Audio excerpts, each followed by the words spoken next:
Kumi Naidoo is an Oxford scholar and also a former director of Greenpeace and Secretary General of Amnesty International. But above all, he's a human rights and climate activist. And currently, he's working on a research project that looks at the impact of climate anxiety on young people. Kumi, thanks very much for joining us. We do appreciate you making the time. What is climate anxiety? So the reality we face is that the science has been telling us for decades that we need to get off fossil fuels. That's oil, coal, and gas, because that is what is driving climate change in the main.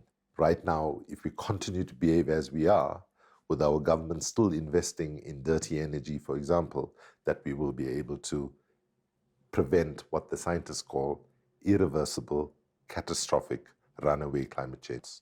So that's climate anxiety is the sense that the window of opportunity to prevent the worst of climate change is small and it's closing fast. It hasn't completely closed, but we are like 5 minutes to midnight.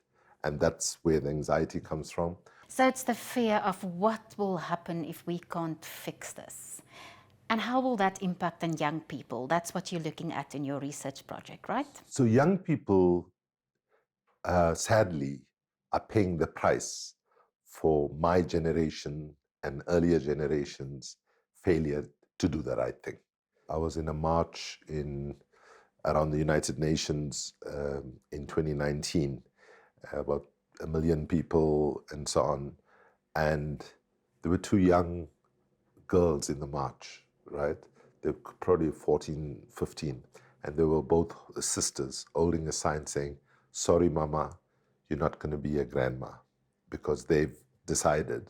And this is the thing, there are lots of young, informed people around the world who are now saying, wow, if this is where the world is going, is it responsible to even be thinking about having kids? I would like to zoom in a little bit on the activism part for people like yourself. You've referred to young activists and the kind of constant fight that they have against very powerful people. Things are moving very slowly. And climate activists also frequently get arrested. You've been arrested in the past. What does that mean for your state of mind? To be honest, that is not what gives me and many activists anxiety, but it comes from sitting in meetings with heads of government, powerful CEOs of corporations. They will agree with you when you present the science to them. And then when they walk out of the door, it's business as usual.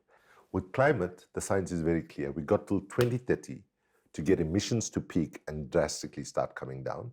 So what do you do when you wake up in the mornings and you have those feelings? How do you cope? What are your support systems to keep your mental health intact? So for me, the more down I feel, the more I want to try to see how do I be as active, creative, and energetic to educate people about the crisis we're in. And for me, that's the best sort of way of dealing with my mental health.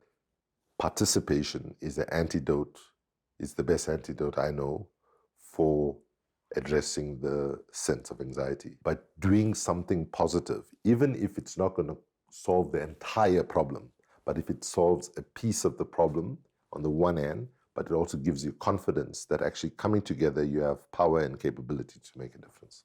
Kumi Naidoo, thanks very much for your time today.